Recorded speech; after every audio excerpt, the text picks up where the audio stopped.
Well, we're probably live then. And I'm going to sound like a curmudgeon just sitting here going, do you really live yet? So if you are watching this right now, good morning to welcome. Good morning to welcome. Good morning to welcome to the Brian&Carrie show. Actually, the volume's on the monitor. Whoa. Actually, it's today. I'd like to rename our show. Today, it's welcome to Superman and Carrie in the morning. Why want to be Superman? Because well, you're always my Superwoman, but I put on the Superman shirt today on purpose. Why? I don't know. Oh, you said you put it on purpose, but there's no purpose behind it. Actually, a really good point. Today's show, by the way, is simple secrets to successful parenting. And I want to caution by saying that even if you're not a parent, you're going to get a shit ton of information about life in this show as well. So don't let that dissuade you. I also like the title because of the alliteration, the challenge in saying it. I have to slow down. Simple secrets to successful parenting. Can I try it? Go. Simple secrets to successful parenting. Yeah, I'm impressed. You say that 10 times fast. You know, that could be the question of the day. So, a funny story. Welcome to Brian&Carrie in the morning. Good morning. A little funny story, because you said parenting, right? So, a few doors down, our son Chase is home today. It's the funniest thing. He's over there. Can you see my pen? He's over there. He's over there, yeah. His exams were the last 2 weeks, right? Yeah. And so last night, I was making the comment, I was like, gosh, you'd think that they would give the kids a day off after all the exams. And he's like, I know, right? Right. And so last night I told him to check his agenda to see if he had school today. And apparently he checked his agenda and there was school or something. I don't know. I think he, in the absence of finding evidence that he didn't have school, he assumed he had school. Is basically how it went. This morning at like 6:45, we go wake him up. He falls back asleep because he was so tired. Yeah. And then I woke him up again. We're getting him ready. He's dressed. He's about to walk out the door. I open his agenda and he has no school today. So that little poor curmudgeon right now is all sleepy-eyed and tired. That was so funny. Anyways, I want to say good morning to Christine Basista. Yeah, good morning. Good morning. And there's 11 people watching us live during the pre-show. We have 8 minutes left in our pre-show, so whoever you are, say hello. And I have a request. If you could share this video for us. We're looking for 30 shares again today. Simple secrets to successful parenting. Brackets. Where have all the good men gone? He's right here. Thank you. But I'm going to talk about that today in the mic drop, and this is a really important subject. And even Christine Basista chimed in. Even if you're not a parent, this is a massive life show. So 30 shares. Let's get this out to the world. I'm looking forward to hearing about all the good men. Yes. And I wanted to comment on that this morning. Yeah. We posted earlier this morning just the topic of our conversation today on our page. Yeah. And Scott Livingston commented and saying right here, and I agree because he's a good man. I want to say good morning, Carrie Penna, Lisa Drapluck, Lisa Arsenault, Michael Hedke, Ryan Carr, love that guy, Cecily. I don't think we have it right. You have to come visit us and be on set with us. I have a better plan. Tiffany Maxim. Cecily, send us an audio message into our Brian&Carrie message box saying, this is how you say my name. Because if I hear it once, I will never again make a mistake. This is true. There you go. That's the plan. Simple secrets for successful parenting. Plus, where have all the good men gone? That is today on Brian&Carrie in the morning. We kick off in 7 minutes. Yep. I have a question of the day. I was just going to levy a question of the day, but I want to know what yours was. I'm going to retract my statement. I want to hear your question of the day. But before I do that, I just want to say, if you agree with what I'm about to say, could you give us some hearts and or a comment? You're ridiculously beautiful. Thank you. Like, I'm just staring here looking at my wife with her green hair and her olive eyes and her red glasses. I'm just like, what the fuck? Thank you, Bubby. Do you agree with that? How gorgeous is my wife? Hello, Jennifer Ann Scott. So Jennifer is coming to Spain with us, and she'll be arriving on Thursday. And she made the request that we do a jump up and down greeting to her. Hello. So I promised Jen that I would do that for her. Look at all the hearts. People are agreeing that you are one hot tamale. And Andrea Torrens, I love her. Billy Reuter says you're gorgeous. Agreed. Papa Draps is watching. Everybody's watching. Everybody's watching. I love it. So, question of the day. We have 6 minutes. It might not have been as good as yours, but sure it is. So it actually has an interesting tie into what we're talking about on the show today with regards to parenting. But what was your most memorable family trip as a child, and why? Yeah. Can I tell you what my question today was going to be? Yeah. What's the worst thing you ever did as a kid? So I like your question better. What is your most memorable family trip? So do you know yours? Yeah, we didn't go anywhere. That's easy. That's No, we legitimately did not go anywhere. You went to like Niagara Falls. My grandparents lived in Niagara Falls, Ontario, so I used to go there every summer and stay there for a couple of weeks or months with and that was nice and all, but Niagara Falls, Ontario is on nobody's list of awesome places to go. So we just didn't travel. It wasn't what we did as a family. I mean, the first plane I ever got on my entire life, I was 6. Mm-hmm. My mom, my older brother Mike, my best friend Callie Bayless, if you're out there. Did you imagine? And Callie's mom, Mrs. Bayless, we all went to Florida. Mm-hmm. And that was pretty cool for me. But then the next time I got on a plane, I was 23 years old. And I was going from Toronto to Sweden because I was the performance coach for the Canadian National Figure Skating team. I didn't travel. I've been everywhere in the world professionally. Since 23, I've been everywhere. But I did not travel as a child much. Yeah. Oh, well, what about you? I'm going to tell you my story in 1 second. Erin Johnson, I love that she went to Jamaica as a kid. Best trip ever. She got to go get her parents alcohol. Yes. I used to love running those Yes. trips for my parents as well. We've taken our 2 monkeys to the Dominican Republic. Yeah. And had the same kind of naughty fun. Yeah. While we wait for people to chime in, I'm going to tell you mine in 1 second, but I have got to make a point right now. If any of you ever notice me shifting in my seat, okay, because I just sat back, my feet don't touch the floor. It's because she's this tall. If you've not met Carrie Campbell, okay, picture this coffee mug and then double it. That is her height. She's 3 apples high.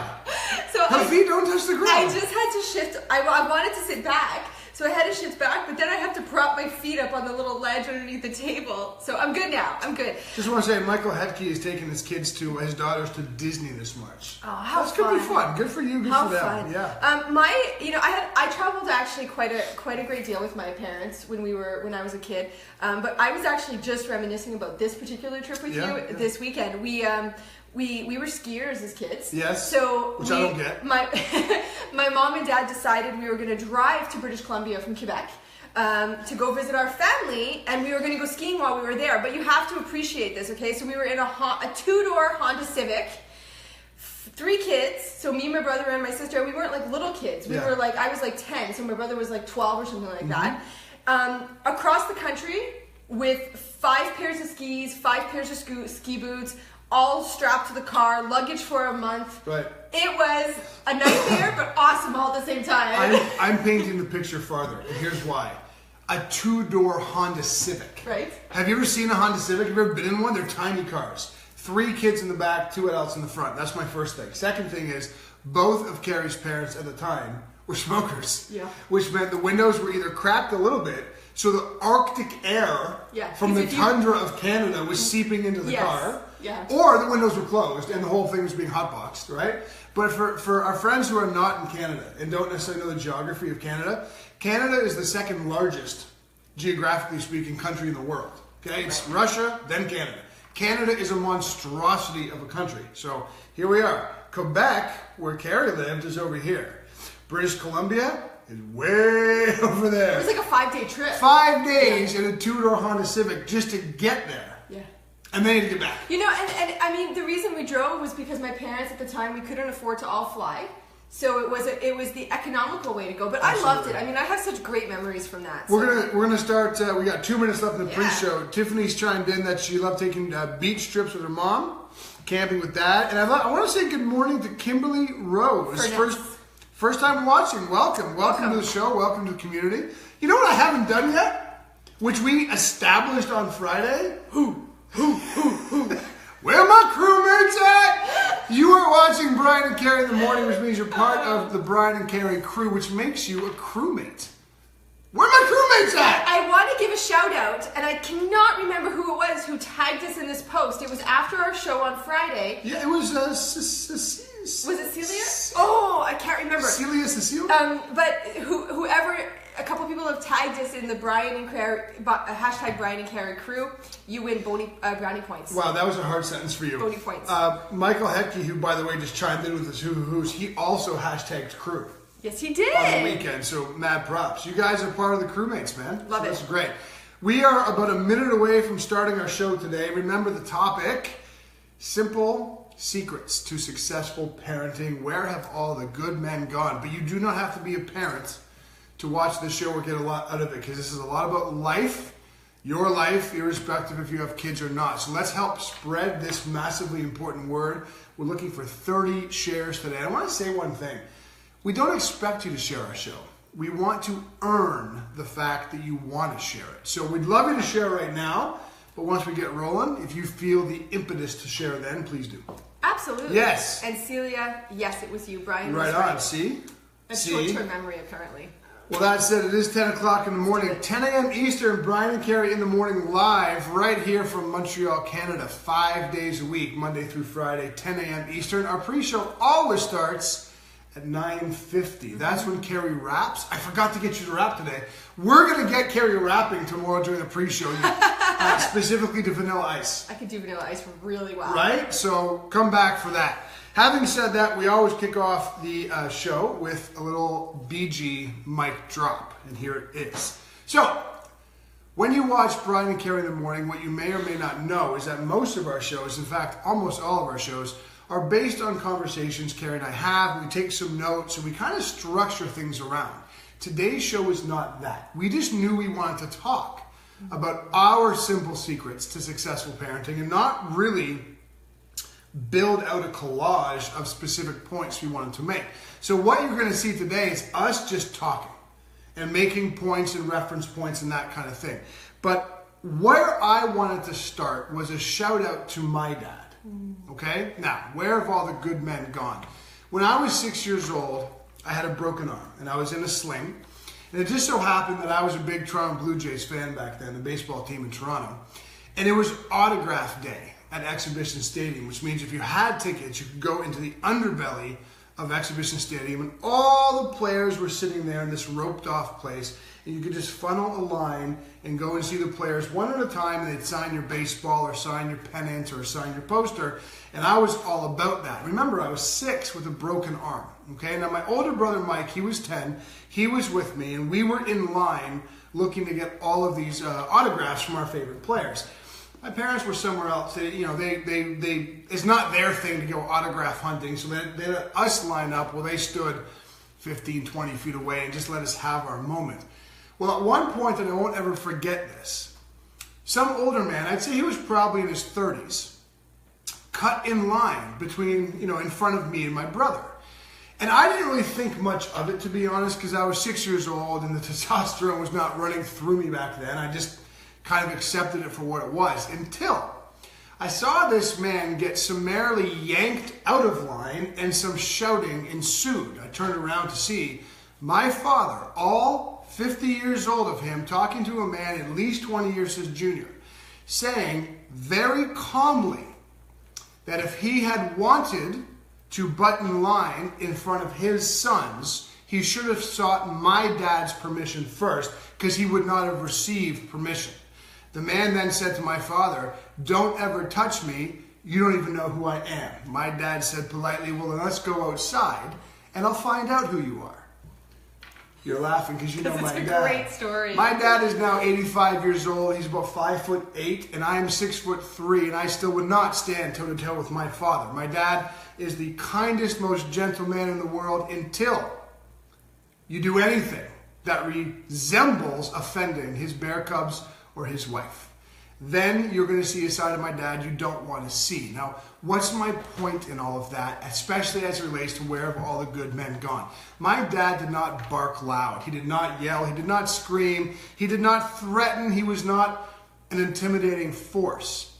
I learned to be a man not by watching my dad, not by having my dad tell me how to be a man, but for me watching my dad treat my mom like a queen his entire life. I became a man by watching my dad stand up to bullies, irrespective of age, irrespective of temperament or temperature, or even if he was outgunned or somehow outmanned. He never took a backward step a day in his life. That's a real man. A man who knows how to love his wife. A man who knows how to love his kids. A man who knows to never, ever, ever take a backward step if there is a bully confronting your wife, your kids, etc. That's a real man. Now, I watch these people parade on Facebook. They go off to beaches and have man retreats and put on gloves and throw punches at each other. This is not real men activity. Real men know that it's not about what they say or the hoopla they build around it. It's the actions they take every single day of their life. My daughter will grow up to be in a loving relationship, not because I've taught her, but because she knows what real love feels like, and she will never settle for love that doesn't make her feel as safe as she does when she's in my arms. And my son will grow up to be a respectful, responsible man who knows how to love a woman because he watches me love his mother every single day of his life. Where are the real men? I want to reincarnate my father and have him repopulate the earth so we can have that kind of man back in our society. So if you dug today's Daily Mike drop, give me some hearts, please. I dug today's Daily Mike. That's a hard word today. Yes. I dug today's Daily Mike drop. I really did, and I think that we actually have some real men tuning in right now. We Billy know Reuter comes to mind. Brian Wolfert as well. Brian Wolfert, he likes my shirt. And anybody else who I didn't mention just because I haven't seen your names roll down the newsfeed Absolutely. yet. But I think Thank you for the love, people. I think that message is so important for so many reasons. I think that it's such rhetoric to say like actions speak louder than words. Yeah. But the reality is they really do. And so you spent your entire life watching your dad be a man. Exactly. And My dad didn't need to go to a beach and pretend he was a Marine and put on boxing gloves and pretend to fight. He knew what a man was. He knew how to take forward steps. He knew how to work hard. Yeah. He knew how to love my mom. He knew how to love his sons. That's a man. Yeah, which makes it easy. It made it easy. Well, maybe not necessarily easy because it takes work to be a parent, but It was easy for you to step into that role because of that. Well, listen, part of the whole successful secrets of parenting, right, is this is like my number one hitter. Kids remember a little bit of what you say, but they remember everything of what you do and how you made them feel. Yeah. I remember how my dad made me feel. He made me feel safe. Mm-hmm. He made me feel as though loving a woman was cool. That's what you're supposed to do as a man. He made me feel as though that hard work and caring for my kids was part of being a man. He didn't tell me to do those things. I just watched him do it my entire life. So it's not so much I'm saying you don't teach your kids verbally, but what I am saying is that you have to watch the contradictions. Right. If you're telling your kids one thing but behaving a very different way, they're going to remember what you do and how you made them feel more than they remember your words. Absolutely. And that was exactly what I was going to say, that you have to make sure that your language matches with your actions. Yeah. Right? Because I think that, and okay, I'm not trying to condemn parenting, so I really am not. But you can't, parenting is not one of those jobs that you can just phone in. Yeah. I mean, I don't think you should phone in any job. Of course. But parenting in particular, you don't just phone it in. You can't. And we've talked about this on the show before, how parenting, it really, repetition and consistency and how absolutely imperative they are. Right. And that's one of those things, like you have to be mindful of, are the words that you're using with your kids lining up with your own actions? Do you tell your kids to work hard, but then complain all day about your job? How are those matching up? They're not. Do you tell your kids to eat well and be active, but then you spend all of your Saturday sitting on the couch eating bags of chips, watching TV? Right. Now, I am not judging what you do with your life. Mm-hmm. What I'm saying though is that before you condemn your kids for what they're doing, take a really good look in the mirror and say, like, are you, what message are you sending them to do? Absolutely, 100%. It's, we get asked a lot, because we do a lot of counseling with parents and with married couples, and we get asked a lot, like, how do I get my kid to understand that this is, doing well in school or taking the trash out is expected of them? We always say the same thing. It's not to condemn parents, but it is to have a stark look in the mirror. Raise the expectations you have of yourself. Mm-hmm. And then raise the expectations you have in your kids. I mean, look, kids are not stupid. They're smart little humans, and they can smell bullshit better than everybody else on the planet. Yeah. Right? So these are really critical points in the whole simple steps to successful parenting. Absolutely. Truly.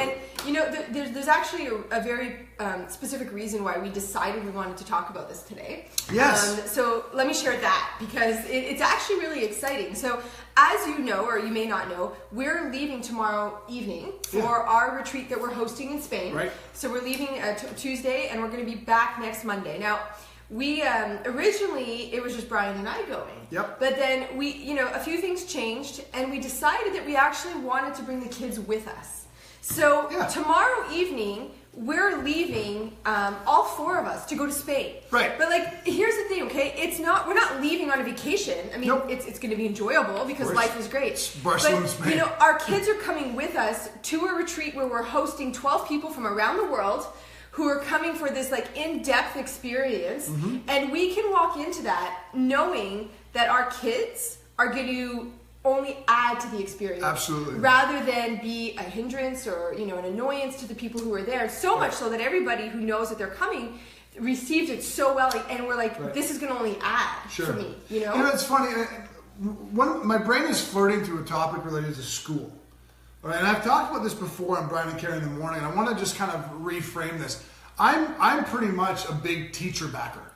I'm a fan of teachers. I think teachers are great. I think teachers are handed, you know, systems and situations that are not ideal, even remotely.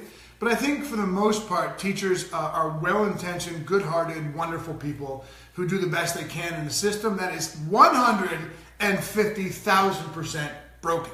The school system in Canada, and I also lived in the States for a long time, so I feel like I can speak for all of North America. The school system is a shambles. It is a mockery. It is absolutely antiquated. It is beyond belief outdated, right?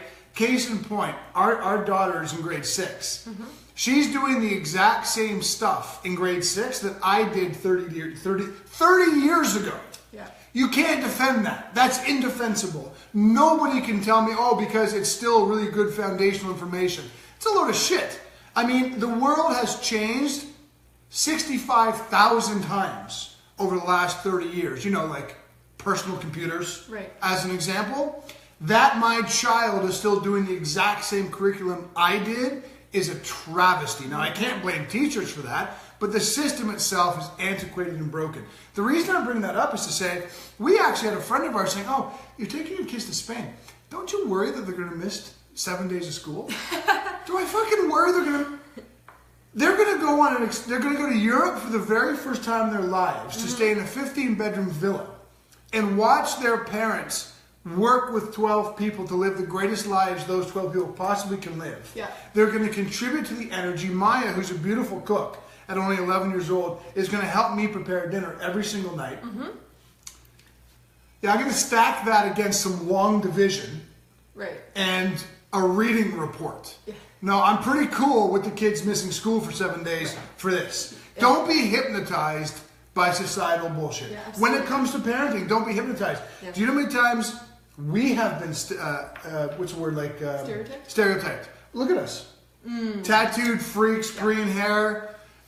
We don't think the image of parents. Like, I'm not saying all this because I'm defensive. I don't really care what anybody thinks about me.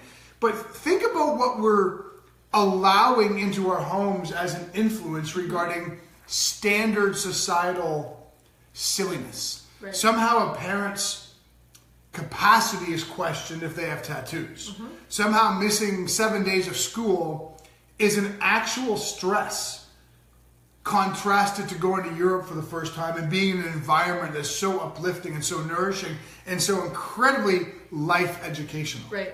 So that's another part of the whole simple success for parents. Don't be hypnotized by the nonsense. Yeah, and most of it's nonsense. Yeah, you know, I want to add to the experience factor for a second and look at like how you can craft experiences for your kids, because I think that, you know, we could have just brought our kids to Spain, right? And you pack a bag, let's go.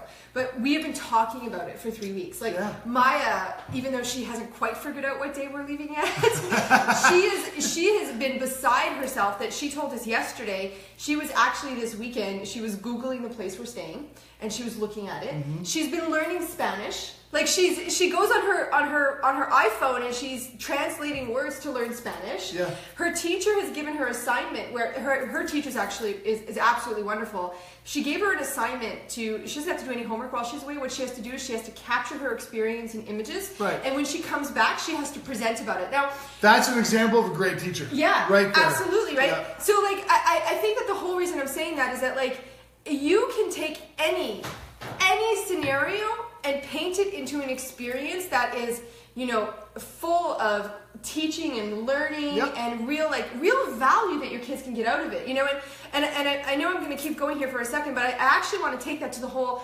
reality that we're moving. Yeah. Because we were talking about this last week, right? We were saying that we were moving and that some people had said to us, like, oh, you're going to move your kids in the middle of the school year, right? But so for us, it's all about, and we're going to go back to language, what words are you using to express things to your kids? Well, if you're saying to your kids, oh, I think it's going to be hard for you to transition in the middle of the school year. What are your friends going to think? Are you going to be sad? Right. If you feed that, well, then that's the experience they're going to get from it. Right. Or flip it and feed the experience of new and the experience of fresh. Discovery, adventure. Right? So, that kind of thing. These are, so we're talking kids right now, but take that and use it to your own life. Of course. Right?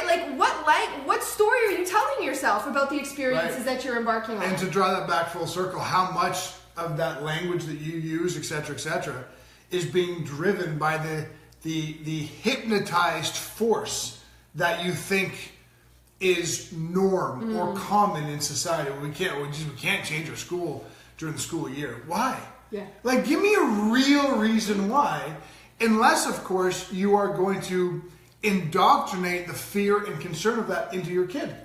Right? All we've talked about since we've started to move and change schools is about the excitement, the discovery, and the adventure. And guys, life is supposed to be fun and be a little spontaneous once in a while, and don't get shackled into definitions and conformity. And our kids, if Chase was in his bedroom right now, if he was here with us, he'd be like, let's move now. That's exactly what Let's go right now. Why do we have to go to Spain and then come back and go back to our old schools before we move? Let's just move now. Yep. Because that's the language we've given them. Yeah, and now, okay, so now I've got my child development hat on. Before you go on. Sure. It's okay, go.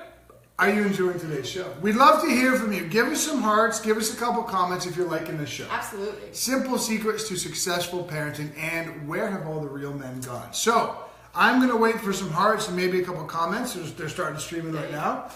Carrie here is going to indoctrinate us all into her. I have my child development hat on. Okay, so I want you, as you were talking, I was thinking about both Chase and Maya.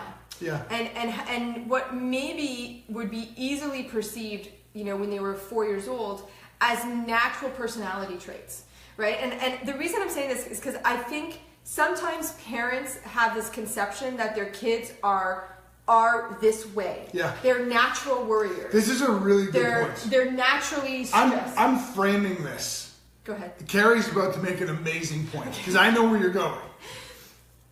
Pay attention. Go ahead. So I think that, we can easily start to view our kids at the age of 4 years old as having these natural personality traits, these natural tendencies. Maybe they're a little nervous. Maybe they're worriers. Maybe they're shy, right? But, and of course there's certain personality traits that are inborn in us, right? We won't get into that right now, but we have to peel back the layers and really understand, what part of those tendencies that maybe you see in your kid were actually conditioned into them by their experiences early on, 100%, right? Their influences of the people around them. We're talking the most powerful years of influence between 0 and 4 years old, right? So Maya has a tendency, she had a tendency to be a little bit of a worrier. Now Chase, at the age of 4, 6, okay, the fact, I really have to paint this picture well, because Chase was the epitome of a child who could not stand change. I think neurotic is the best word to describe. It was intense. He was nutty. And there was a lot of change that happened in his life very young. Yeah. So for him, it was he sought after comfort and security in the same, right? Yeah. But it was so significant that if we literally took a different route to school on a given day, he would have a breakdown. No, but right? that's not hyperbolic. If we took a different road to get to the grocery store because there was construction on the usual road, he would freak out. Yeah. Because we were this is new, this is different, what's going on? Right. We're not even a little bit hyperbolizing. Exactly. And it was, at the age of 6, it was heavy. It was like a heavy emotion and energy in our house because we actually, at that time, we were like, gosh, is he ever going to be in the position where he's ready to travel and ready to take on life the way that we're doing now, right? And so we became aware of that, and we started to peel back that story and change that conditioning bit by bit, making sure that, he's still to this day, if we're going somewhere, he needs to know 3 days before where we're going, what we're doing, and stuff like that. So we prepare him with that. But my whole point of saying this is that you can change those tendencies in your child by your language you're using with them. Like, exactly. The fact that we are getting on a plane on Tuesday evening and flying to Spain and coming back and then moving to a different place, a different school, and Chase is not only okay with it, but he is like uber excited, peeing his pants with excitement, just goes to Sure. say that you're conditioning your kid's story. This would have paralyzed our son not more than 5-6 years ago. Absolutely. The sequence of events this month. Now, he might be the most excited member of our family to go to Spain, come back, move to a new house, and go to a new school. Yep. He might be the most excited. Yeah. It's all because we recognized his tendencies. We didn't yell at him. I mean, we didn't get mad at him. We didn't shame him. We educated, we talked, we showed him through our actions that change is good. Yeah. That evolution is necessary and it's natural. I think one of the biggest points I get in my own life from Chase's story, to be honest, is that, and this is so directly towards you, you fear change so much that you actually stop it from happening. Okay, now, we are evolutionary animals. Change is not only good, it's not only natural, it's happening every single day. And if you are not evolving, if you are not changing, then you are resisting natural energy and flow, evolutionarily speaking. So for me, the people who always talk about, force, you got to change, force yourself to change. We disagree. Yeah. You've got to stop disallowing change from happening naturally. Because it will. Yeah. And that's a hugely powerful point for your kids and for you. Yeah, and I'm loving this topic. I could talk about this topic forever. Yeah, go Chase. Go Chase. I'm going to add, and I'm honing in on language again. I'm honing in on this whole, I think, quite honestly, that I don't fault parents because I think parents are not educated. Yep. We're not, the number of times I've said this to you, but I've said to multiple people over my lifetime as a parent, I am so grateful that my background as a clinical counselor was in early childhood development, because otherwise I would be lost as a parent sometimes, right? So I don't think that parents don't know. I don't think parents are purposely putting themselves in a position where their kids are maybe, feeling shamed or any of those things, but you just don't know. You haven't been educated yet, right? So I want to say that I just want to finally wrap up on this with regards to my points. Language. I'm coming back to that again. The language you use with your kids.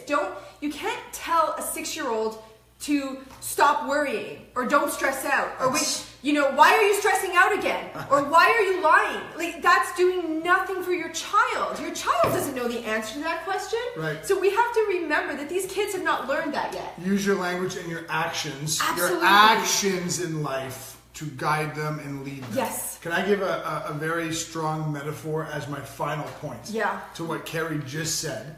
You can't tell a 6-year-old, stop worrying. Why are you worrying so much? With an anxious tone. Yeah. Because it just intensifies the worry, right? Here's a case in point. When my niece was born, I was 17 years old. And my brother Mike was 21. And Mike and I were charged with the duty of babysitting my niece, Samantha. I think she was about 6 or 7 months old. We were charged with the duty of babysitting her for like 3 hours. Well, my oldest brother and my parents went out for dinner. And Samantha, being a baby, was crying. I'm 17, and I'm the youngest, which means I've never been around babies before, and she was the first niece or nephew in my family. So I'm like, God, she's crying. She won't stop crying. It's been like 45 seconds of crying. What does she need? I don't know. So I decided to pick her up, thinking I'll nurture her. I'll hold her, and that'll make her stop crying. But that didn't make her stop crying. So I put her back in her, what's it called, a bassinet? I put her back in her bassinet. You know, like a baby rattle? You know what a baby rattle is, right? So I was like, oh, she wants her baby rattle. That's what she wants. And so to my 7-month-old niece, I took the baby rattle and I shook it in her face. And I was like, calm down, Sam. Sweetheart, calm down. Just relax, baby girl. It's all going to be okay. To which my brother Mike, who's 21, and he's a very stoic, witty personality, comes into the room and he's watching me do this. Sam, it's going to be okay, love. And he says to me, he said, what the fuck are you doing? And as I'm shaking this rattle in my niece's face, I look at him and I say, I'm trying to calm her down. To which he takes the rattle from my hand. I love this story. Shakes it in my face and says, does this fucking calm you down? That is a great point of why you don't say to a 6-year-old, what are you worrying so much? Stop being so anxious. You gotta eat all the right foods. Here's another one I hate. You ready? I got straight D's in high school. Who the hell am I to tell my son that if he doesn't get straight A's, he's grounded? Let's get off the hypocritical bandwagon for a second and remember that we were also kids. Yeah. The more our kids relate to us as little people, the more they'll want to elevate their own expectations. Yeah. Let's round that point out with a big ass look in the mirror on that one. Yeah. So. And my final point, and then we'll go to questions or anything like that. My final point is what kids need more than anything is to feel safe. Yeah, and love. Like, think about yourself, okay? Yeah. As a grown adult, if somebody is yelling at you or shaming you to change, yeah, how inspired are you to actually change versus scared out of your mind? Right. I'm gonna do it. I'm gonna change today. I'm gonna change today because if not, so and so's gonna leave or so and so's gonna fire me or whatever. Your child is this little being. When you yell, they don't feel safe. Right. So kids need to feel safe and they need to feel loved, and it's a journey. You know what? Here's my final point. Then we're going to go and look at some comments and questions and answer them directly to you, okay? What I'm about to say, what Carrie just said, apply it to your kids if you have them, and apply it to you. This is the big enchilada. Is that a thing? Is there a big enchilada? Mexican food. Yeah, it's the big one, though. I'm talking about. But for reals, no joke, okay? What Carrie just said is profound. Children do not change sustainably via fear. They might fall in line for a very short period of time. They do change sustainably when they are loved and made to feel safe. And in that womb of tenderness, you raise expectations that you want them to have for themselves. And you echo that by having high expectations for yourself. Okay? Now translate all of that into you. You're going to read the Facebook posters. You're going to go to the real men training boot Marine fake camps and fight people. You're going to get yelled at and screamed at. You're going to get yelling at yourself. God, I'm such shit. Why can't I just treat my wife better? Why can't I just be a better man? Why can't I just make more money? What the fuck's wrong with me? That kind of chastising and fear and intensity does not create sustainable change. It maybe kicks your ass the right direction for a day or two, but guess what? Old patterns just fall back. Yeah.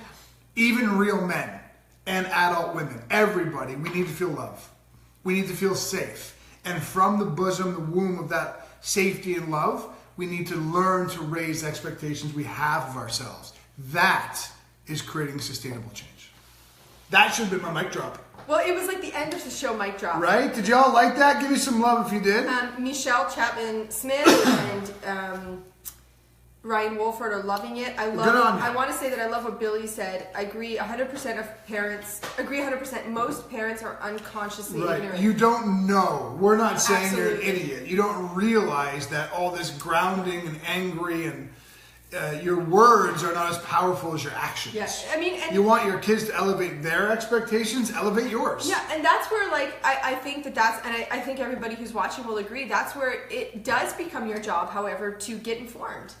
Yeah. Right? Like, we can't claim ignorance forever. We have to get informed. I love that Dr. Ryan Wolford is watching in Michigan right now, says, I'm going to steal the baby rattle story to illustrate the absurdity of yelling and shaming your kids for acting the way they are. Every time. I grant you permission, sir. Good morning, Darren. We'll see you in Spain in 2 days. 30 seconds. Yes. I have to add this, because if I don't, I'm going to regret it. We're going to feel badly about that. I have to add, the whole shaming, the whole yelling, we talk a great deal on this show about self-worth. Yes. And how most adults, when you boil down all of their mindset issues and stories, it comes down to the fact that you don't feel good enough. Yelling at your kids, raising your voice, shaming them, is setting the foundation for that story of I'm not good enough. And then expectations fall flat. There you go. Yeah, I mean, we should do you want us to do a second show on parenting? We just kind of riff like this. If so, give us some hearts as we close out. Couple reminders from me. We would love you to get 30 shares with us today. So did we earn it? If you feel like we earned a share from you today, please share the show right now. We are leaving for, I was going to say Madrid, Barcelona, Spain, tomorrow evening. We'll be right back here in Montreal, 10 a.m. Eastern for Brian and Carrie in the morning, starting on Wednesday of this week, Wednesday, Thursday, and Friday. Brian and Carrie in the morning live from Barcelona, Spain. Indeed. But same time. We're going to set the time zone, 10 a.m. Eastern. We'll be live Wednesday, Thursday, Friday from Barcelona. How could you not want to chime in for that? Right? Good comments coming in? Great comments. Everybody's stuff. just very happy with the topic today and beautiful. Enjoyed it very much. Thank you for your time. Remember, we are Brian and Carrie in the morning live 5 days a week, Monday through Friday, 10 a.m. Eastern. Come back tomorrow for our pre-show at 9:50 a.m. Eastern Standard Time, because that one's going to wrap some vanilla ice. I'm going to get my homegirl on tomorrow. Can't miss that. Take care, y'all. Woo! Woo!